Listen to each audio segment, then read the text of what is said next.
Kur'an kadar müfəssəl yazılmış bir kitap yoktur.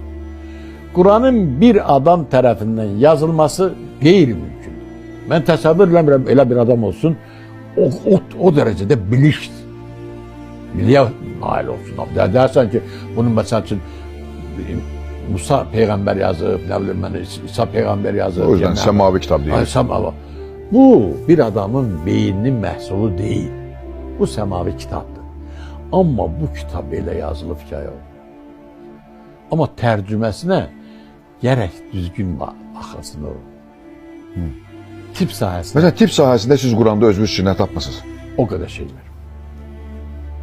Kur'an benim için çok mükemmel bir kitaptır. Kur'an insanı ağırlandıran, insanı bilirsən dünya görüşünü artıran ve insana münasibət, insanı insan edən Kur'an.